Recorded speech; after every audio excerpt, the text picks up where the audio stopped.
There is a specific shame that comes with financial collapse. It is not the loud, dramatic shame of public failure. It is quieter than that and in many ways heavier. It lives in the small moments.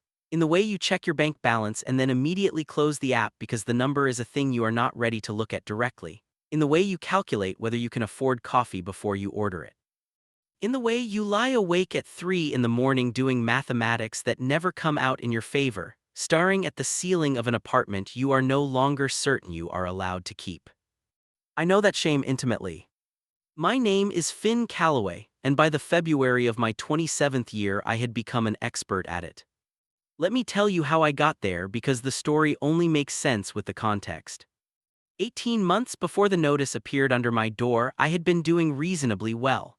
I was a freelance illustrator working primarily in editorial, building a client list slowly and inconsistently the way freelance careers are built, with patches of genuine momentum separated by stretches of uncertainty.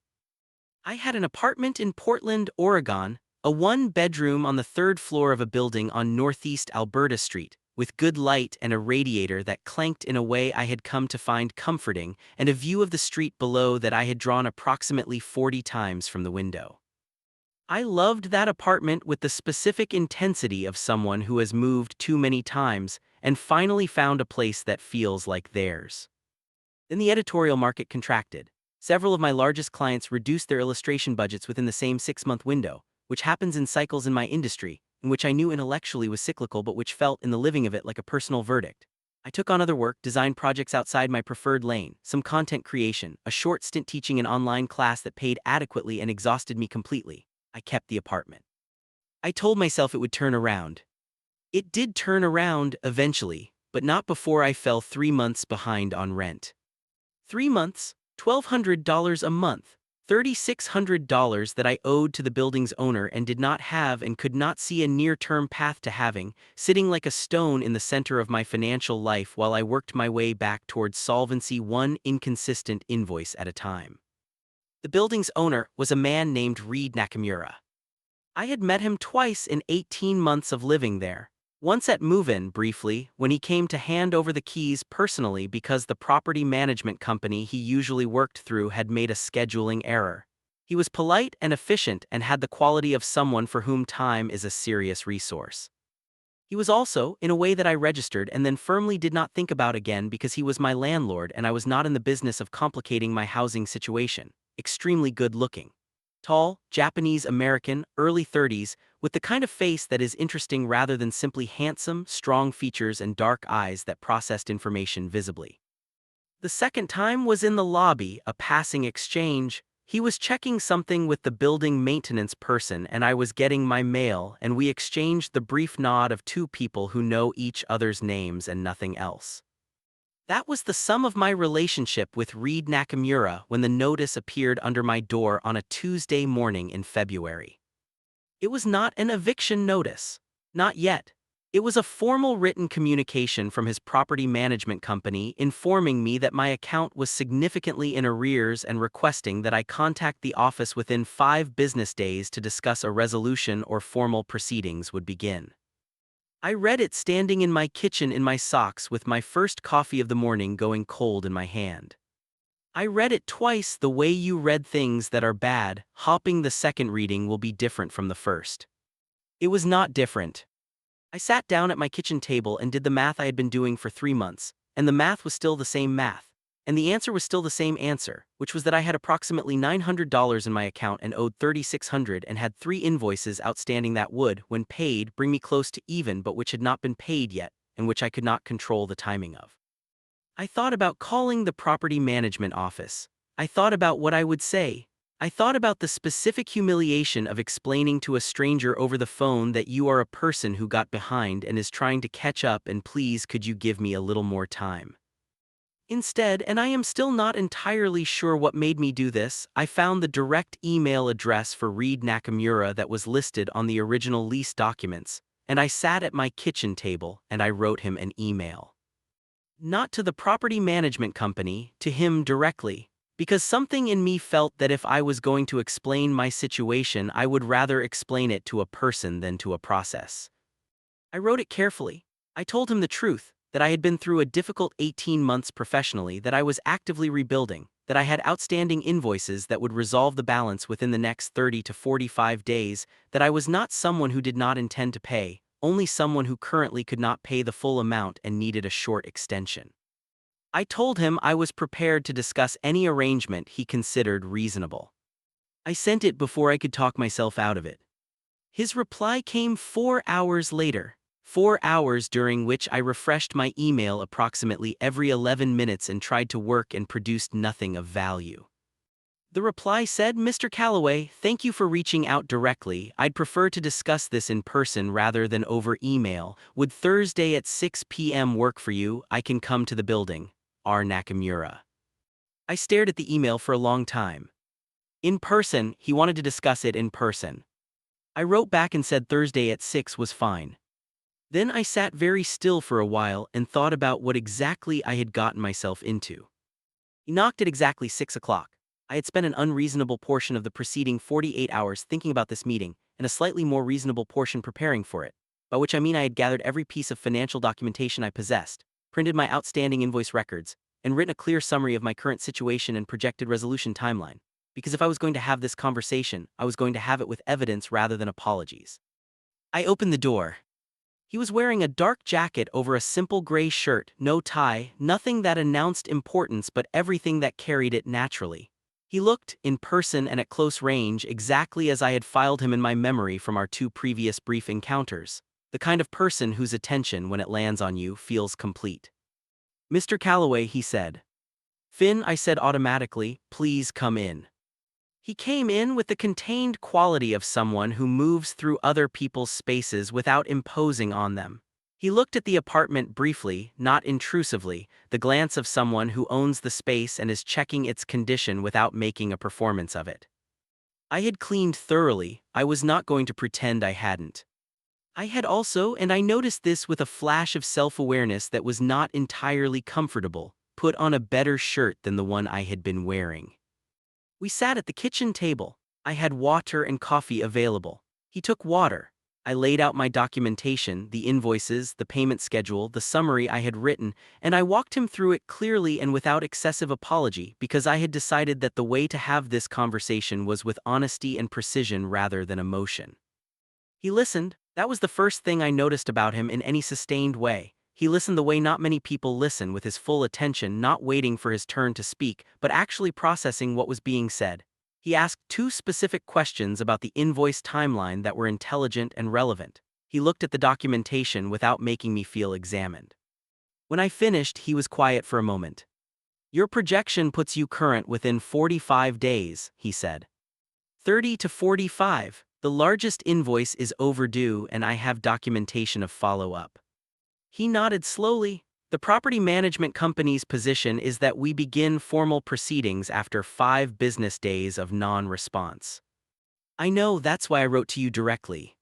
He looked at me across the table. His expression was not unkind, but it was measured.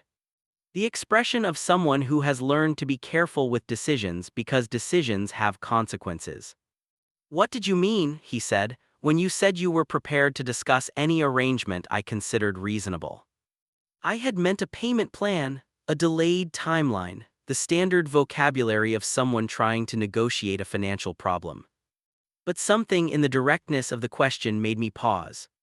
"I meant a payment arrangement," I said. "Extended timeline, partial payment now and the balance when the invoice is clear."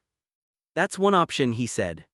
Something in the way he said it made me look at him more carefully. "What's another?" I asked. He turned his water glass slowly on the table. A thinking gesture I would learn later. He did it when he was working something through.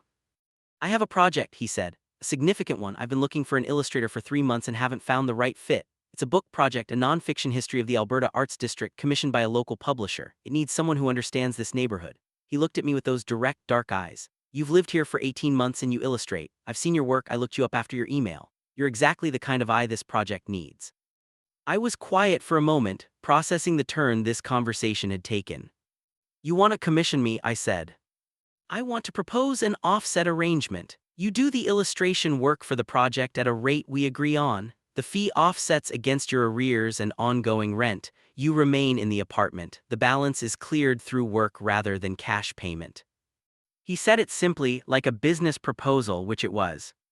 I looked at him across the kitchen table in the February evening light and thought about my bank account and my outstanding invoices and the notice that had been sitting on my kitchen table for 2 days. And I thought about the neighborhood I had been drawing from my window for 18 months. And I thought, with a clarity that arrived slightly too quickly for comfort, that this man had just offered me the most elegant possible solution to my problem, and I could not find a single rational reason to say no. Why, I said. He looked slightly caught by the question, why what? Why this? You could pursue formal proceedings, you have grounds, you could find a new tenant. Why construct an arrangement that requires this much more complexity from you? He was quiet for a moment, the glass turning. Because you wrote to me directly, he said finally, and you told me the truth without performing it, and the work I looked at on your website was genuinely good. A pause. And I've had tenants before who disappeared on the balance. You struck me as someone who wouldn't. It was a practical answer, a reasonable answer. It was also, I noted privately, not quite a complete answer. All right, I said, tell me about the project. We talked for 2 hours. He was specific and prepared, which I would come to understand was simply how he operated, with a folder of project documentation that he had brought and that outlined the publisher's requirements, the timeline, the scope of illustration needed, 48 pieces across a 200-page book, a mixture of architectural drawings, street scenes, portrait studies of neighborhood figures, and decorative elements. It was, objectively, the most interesting commission I had been offered in 2 years. We discussed rate, offset structure, timeline, revision process. He knew enough about illustration commissioning to ask the right questions, which surprised me and which he explained by saying he had produced a smaller publication the previous year and had learned from the process. He was not precious about his opinions, but he was clear about his requirements. He pushed back twice on my proposed timeline with specific reasoning, and I adjusted it once and held firm once, and he accepted both responses without making either into a power negotiation. By 8 o'clock we had the outline of an agreement. He would have it formally drafted and to me within the week. I would begin preliminary sketches once signed. The arrears would be cleared in stages against completed work, with ongoing rent offset at 30% of each payment until the balance was resolved. He stood to leave and I walked him to the door and we shook hands, which felt both entirely appropriate and somehow strange. The formal conclusion of a conversation that had started in financial anxiety and arrived somewhere I had not anticipated. I'll send the draft agreement Thursday, he said at the door. I'll look for it, I said. He nodded, started to leave, then paused. Your work, he said without turning fully back. The series of street drawings, the ones from the window, a brief pause, they're what made me think of the project, in case you were wondering about the actual reason. And then he walked down the hallway and I stood in my doorway watching him go, and I closed the door and leaned against it and looked at my apartment ceiling and said, to no one in particular, something that I cannot repeat here but that accurately expressed the complicated state of my interior life. The deal was made. I had absolutely no idea what I had agreed to. Proximity is its own kind of argument. You can decide very clearly and very rationally that a person is not someone you are going to feel things about. You can construct excellent reasons for this decision. You can maintain it through email exchanges and formal agreements and professional meetings where everyone is appropriate and nothing crosses any line. And then you spend time together. Real time, working time, the kind where defenses are occupied elsewhere and the actual person starts coming through, and all your excellent reasons begin to look like what they always were. A temporary structure built on ground that was never as stable as you thought. This is what happened to me with Reed Nakamura. Starting with a Tuesday afternoon in March when he showed up at my door with coffee and said, without preamble, "Can I see what you're working on?" The agreement was signed in the last week of February. The formal document was clean and specific and fair, the work of someone who takes arrangements seriously and does not leave things ambiguous, which I respected even as I found it slightly unnerving to hold a legal document that represented the intersection of my housing situation and my professional life.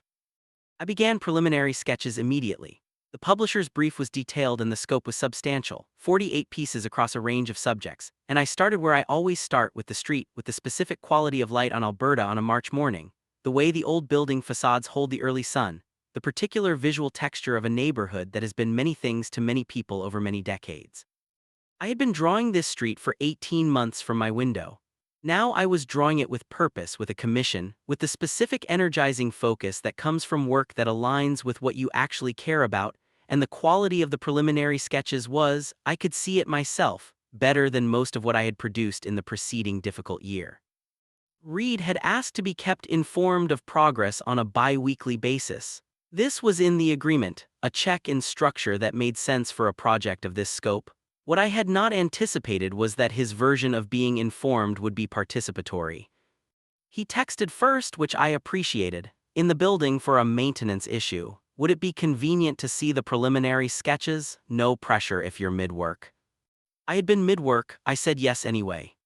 He arrived with 2 coffees from the place on the corner, handed one to me at the door without asking how I took it, and it was made correctly, which meant he had paid attention at some point to information I had not consciously provided. I showed him the sketches spread across my work table, 16 preliminary pieces in various stages of completion. He looked at them with the same focused quality he gave to everything, taking his time, not performing appreciation but actually looking. He asked questions that were specific and visual. Why this angle for the Bassaz building? Why charcoal rather than ink for the portrait studies? What was the intention behind the abstracted background treatment in the street scene series? They were good questions, the kind that showed he had looked at enough visual work to know what to ask without having the practitioner's vocabulary that would have made the conversation different. We talked for an hour, about the project, about the neighborhood, about what the book was supposed to do, which was document the evolution of a creative district in a way that was honest about both what had been gained and what had been lost in the process of the area becoming what it now was. He cared about it? That was the thing I had not expected, that this was not simply a business investment or a portfolio addition for him. He cared about the neighborhood's history and about getting it right, and the caring was specific and informed, not performative. How long have you owned this building? I asked at some point.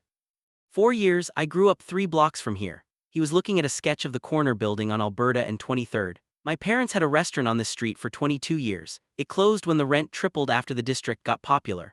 He said it without bitterness, but with a flatness that communicated very precisely that the absence of bitterness was not the absence of feeling. I looked at the sketch he was looking at and thought about what it meant that I had been drawing this neighborhood for a year and a half, and he had been watching it his entire life. That's why the book, I said, not a question. That's why the book, he confirmed. Something shifted in the room. The professional calibration of our agreement made space for something that was not quite personal but was heading in that direction. The specific movement toward a person that happens when you understand something true about why they care about the things they care about. I looked at my sketch and he looked at his coffee, and neither of us said anything for a moment, and the silence was not uncomfortable. These are good, he said finally about the sketches, better than good. Thank you, I said. He left 20 minutes later. I stood at my work table after he was gone and looked at the sketch he had been looking at, the corner building on Alberta and 23rd, and I thought about a family restaurant that had been on this street for 22 years and then wasn't. And I picked up my charcoal and I reworked the piece from the beginning with something new in my understanding of what it needed to say. It was the best piece in the series. The bi-weekly check-ins became weekly. This was not a formal renegotiation of the agreement. It happened gradually, the way these things do, the sessions running longer than scheduled because there was more to discuss, the discussion expanding because the project was expanding, the expansion feeling natural because we were, without explicitly deciding to be, collaborating rather than transacting. He brought coffee every time. I started having food ready, nothing elaborate, whatever I had been cooking anyway, and he always ate it and always commented specifically on what was good about it, which I found I liked more than was strictly necessary. I learned things about him in the margins of the work conversations. He had studied architecture before pivoting to property development, which explained his visual literacy and his specific way of looking at buildings, not as facades but as three-dimensional arguments. He had a younger sister in Seattle who was a landscape architect, and with whom he was clearly close in the way of siblings who are genuinely different people, and have found the differences interesting rather than alienating.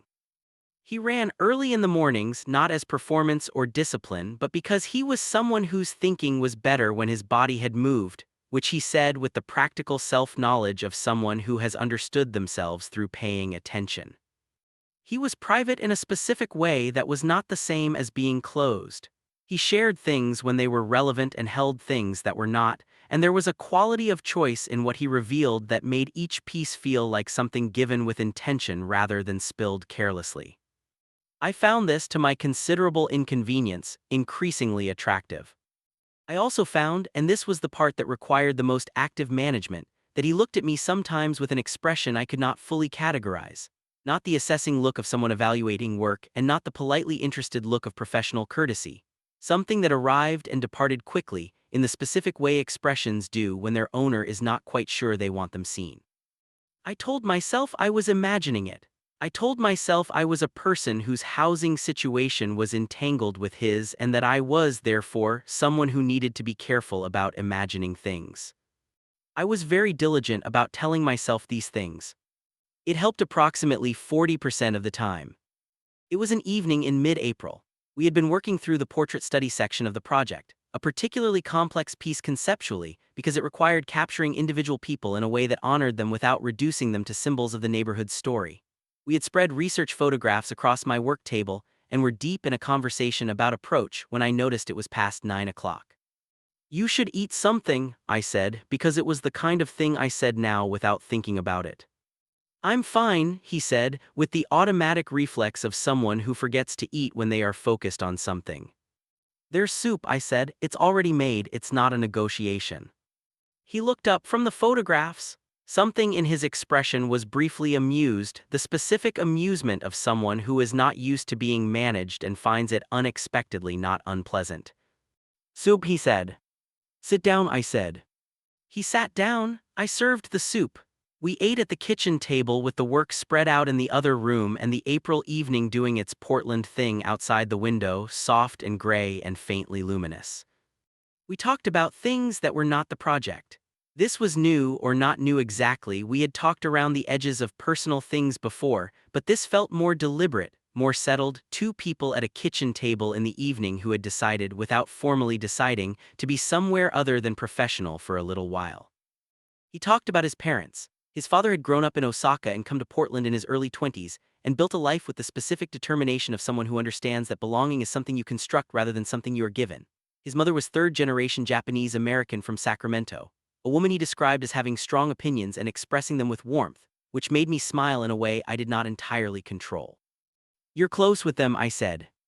"Very." He was quiet for a moment. "My father especially understands what I'm trying to do with the properties, preserving something, keeping a foothold for the people who built the neighborhood when everyone else is buying them out." A pause. He doesn't say it directly, he just nods in a specific way that means he understands. I thought about the restaurant that had been on this street for 22 years. "I'll draw it," I said. "The restaurant, your family's, from photographs if you have them, it should be in the book." He looked at me across the kitchen table. The expression on his face was the one I had been telling myself I was imagining for 6 weeks. Up close, in the kitchen light with no professional distance to retreat into, it was harder to misread. It was not a categorically ambiguous expression. It was a man looking at another man with something careful and warm and undefended, the specific look of someone who did not expect to feel what they are feeling and is sitting with the discovery of it. I looked back at him with what I can only describe as the full weight of 6 weeks of very diligent self-management dissolving at a rate I had not planned for. "Finn," he said, my first name, which he had used before but not like this, not with this particular quality. "Read," I said.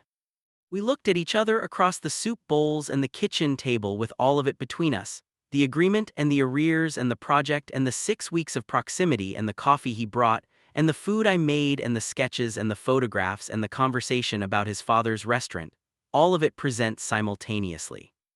"I want to say something," he said, "and I want to say it carefully because the situation we're in has a specific power structure that I am aware of and that I don't want to use in any direction."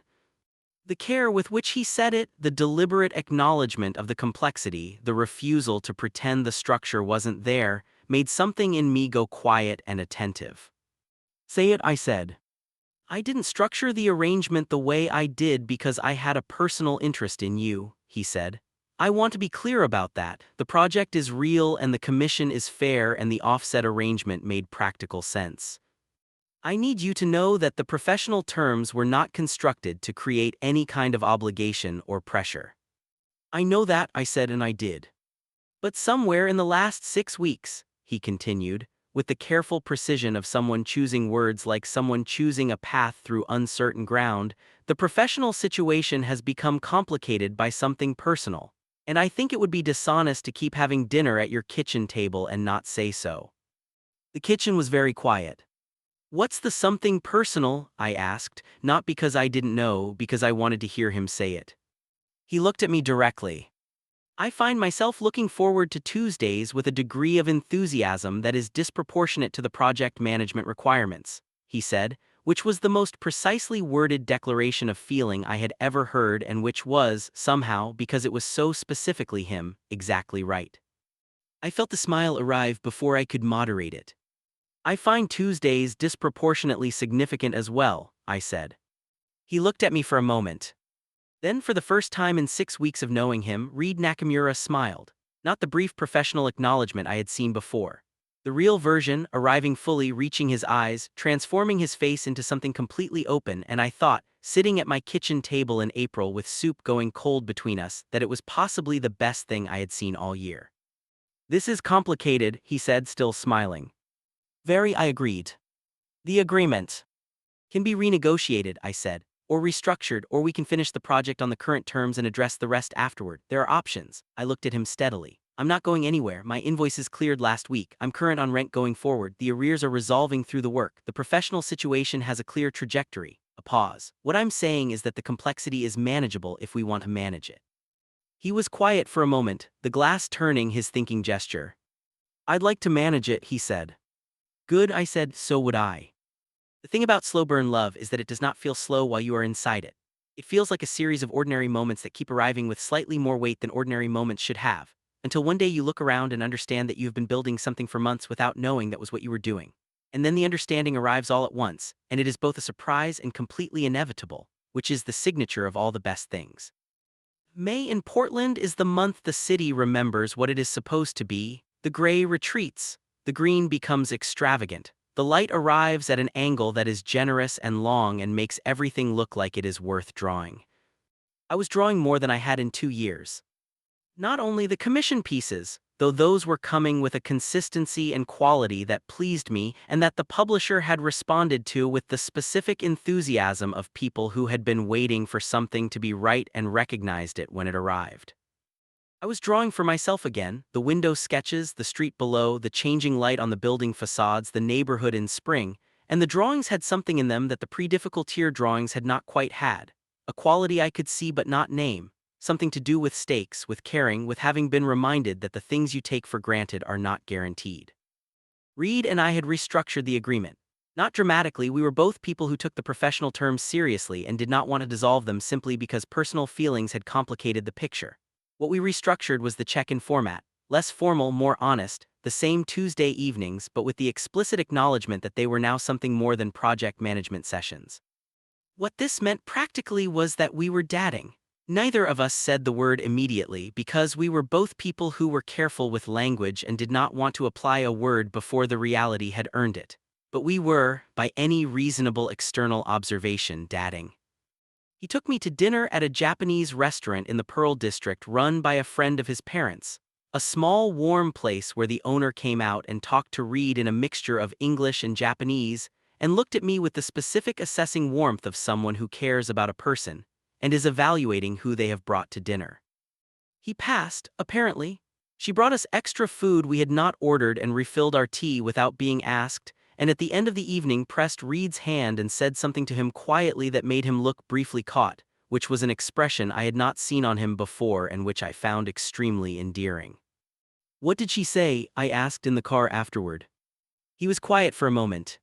She said I looked like I was paying attention to someone, he said, which for her is a very high form of approval.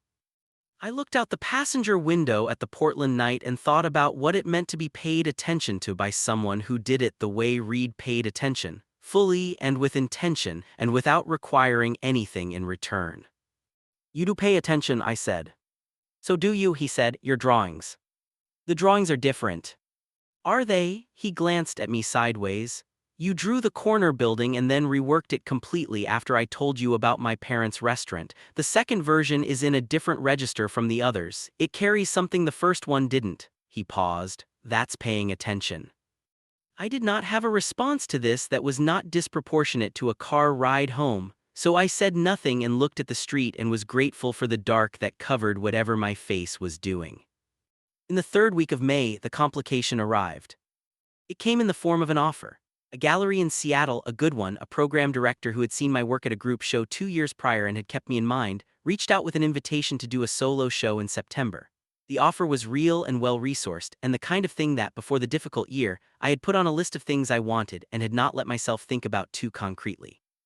It was also in Seattle, 6 hours from Portland, conditional on a 3-month residency program that began in July. I sat with the email for 2 days before I told Reed. Not because I was hiding it, because I was trying to understand what I wanted before I introduced it into a situation that was becoming, with increasing honesty, something I valued and did not want to cost us unnecessarily.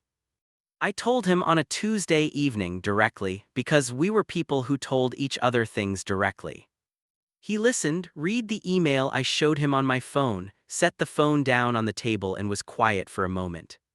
"This is a good opportunity," he said. "I know. The kind you've been working toward." "Yes." "How long have you known about it?" 2 days. I wanted to understand what I thought before I said anything. He nodded, the glass turning on the table. I watched him think. "Are you asking me what to do?" he said. "No," I said. "I'm telling you about it because it affects something that involves both of us, and we're people who tell each other things that affect both of us." Something in his expression shifted, positive I thought, though he kept it contained. "What do you want to do?" he said. I had spent 2 days on this question. "I want the show," I said honestly. "I have wanted something like this for years, the work I've been doing these past months, partly because of this project, partly because of," I gestured, encompassing more than the project. "It's the best work I've made, I want to show it." "And the residency?" 3 months, July through September, Seattle. I held his gaze. "I'd come back." "Would you?" he said, not an accusation. A real question with something vulnerable underneath it, the specific vulnerability of someone who has learned that people leave and is trying to be honest about what that means to them. "Reed." I said his name with everything I wanted him to understand in it. "I have a lease through December. I have a commission to complete. I stopped, tried to find the right words. "I have something here that I am not interested in walking away from. The show is 3 months. It's not a life change, it's a career moment." He was quiet for a longer moment than usual. "Can I say something difficult?" he said. "Please." "I am aware," he said carefully, "that the situation we started in had a power structure that favored me. You needed something, I provided it, and I have tried very hard to make sure that everything that has developed since then has been genuinely free. That you have felt free to make choices without the arrangement influencing them." He looked at me steadily. "I need you to tell me honestly that taking the show feels free, that you're not staying in Portland or coming back because of the lease or the commission or anything that began as an obligation."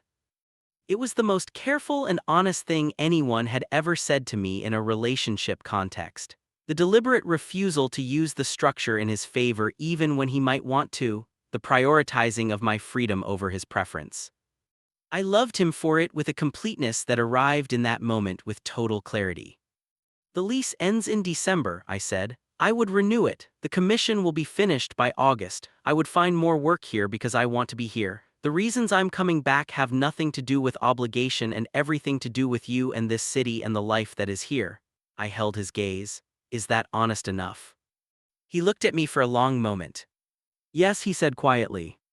"Good." I reached across the table and covered his hand with mine, the first time I had initiated that specific contact, and felt him turn his hand and hold mine back with the careful firmness of someone holding something they did not expect and do not want to lose. "I'm going to Seattle in July. I'm coming home in October." Home, I had said it without planning to.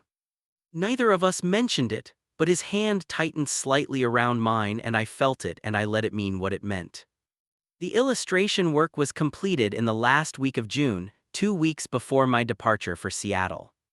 The final 48 pieces, printed and delivered to the publisher, represented the best sustained body of work I had produced in my career. Not because the individual pieces were necessarily the most technically accomplished things I had ever drawn, though several of them were, but because they were unified by something, a consistent quality of attention and care and specific understanding of what was being documented and why it mattered. The publisher called it exceptional. The editor used the word luminous, which is the kind of word editors deploy carefully, and I was pleased in the specific way of someone receiving confirmation of something they had privately hoped was true.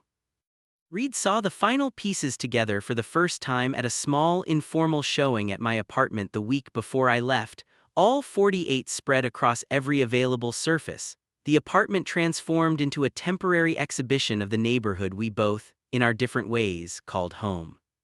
He moved through them slowly, taking his time as he always did, not performing response but actually processing. I watched him from across the room, pretending to do something useful, actually just watching. He stopped for a long time in front of the corner building piece, the one I had reworked after he told me about his parents' restaurant. Then beside it, the piece I had added to the series without it being in the original brief, the restaurant itself, reconstructed from the photographs he had given me, rendered in charcoal and warm ochre, the sign in the window, the specific quality of light that must have fallen on that corner on an ordinary evening in any of its 22 years. He stood in front of that piece for a very long time. When he turned around, his expression was the most unguarded I had ever seen it. Not crying, something more interior than that. The expression of a person who has been given back something they had thought was only a memory. "Finn," he said. "It belongs in the book," I said. "I talked to the editor, there's space in the historical section," she agreed immediately. He crossed the room and stood in front of me and put both hands on my face the way people do when they want to make sure you understand something. And he looked at me with those dark eyes that processed everything visibly, and he said, quietly and without decoration, "I have been paying attention to you since the night you wrote me an email and told me the truth about your situation without performing it. I want you to know that." "I know," I said. "And whatever comes next," he said, "Seattle in October and whatever the shape of things is after that, I want to be in it." "You're already in it," I said. "You've been in it since February." He kissed me then, in the middle of my apartment, surrounded by 48 drawings of the neighborhood where he grew up and I had lived for 18 months, both of our histories in the walls around us, the specific and unrepeatable record of a place and a time, and what two people had found in it when neither of them was looking for anything. I came back from Seattle on the 14th of October. The show had been everything I had hoped it was. The work had landed well, honestly well, not just the polite enthusiasm of a supportive opening night crowd, but the real kind, the kind that generates reviews and conversations and the specific forward momentum that changes what the next few years look like. I had sold 14 pieces. The gallery wanted a follow-up show in 2 years. I had also, genuinely and without difficulty, come home. Reed picked me up from the train station. He was standing on the platform with the contained ease that was simply how he occupied space, and when he saw me, he did not do anything dramatic. He just walked toward me and took my bag from my shoulder and said, "Welcome back." "It's good to be back," I said. We drove back to Alberta Street in the October evening, the neighborhood dressed in its autumn colors, the light low and golden, the specific beauty of the place that he had grown up near and I had drawn from a window, and we had documented together in 48 pieces that were now in a book that would be published in the spring. Outside the building, he handed me back my bag and I stood on the sidewalk looking up at the third-floor window from which I had drawn this street perhaps 50 times. "I was thinking," he said, standing beside me looking up at the same window, "about the apartment above yours is becoming available in December." He looked at me sideways with the careful expression of someone making a suggestion that has a great deal riding on it and is trying to appear more casual than they are. "It's larger, better light on the west side. I could offer you favorable terms." I looked at him. "Reed Nakamura," I said, "are you trying to negotiate a new arrangement with me?"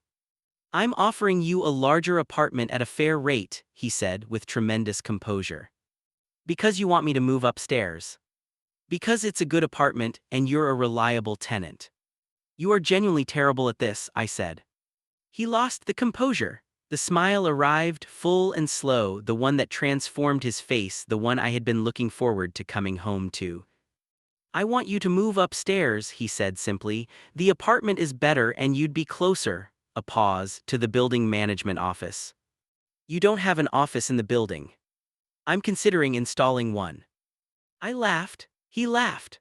On Alberta Street in October, the evening was warm enough that we did not need to be anywhere else, and we stood on the sidewalk outside the building where we had begun and looked at each other with the fullness of people who have taken an unexpected path to somewhere that turns out to be exactly right. I'll look at the apartment, I said. Good, he said. I'm not signing anything until I see the light on the west side. The light is excellent, he said. I'll be the judge of that, I said. He held out his hand. Not a handshake, not the formal conclusion of an agreement, but the offer of a hand to a person you want to walk somewhere with. I took it. We walked inside together, into the building on Alberta Street, into the neighborhood that had held both our histories before we knew each other's names, into the specific and ordinary and extraordinary life that neither of us had planned for and both of us now would not trade for anything. The deal had been for an apartment. What we got was considerably more. And neither of us, it turned out, had any complaints.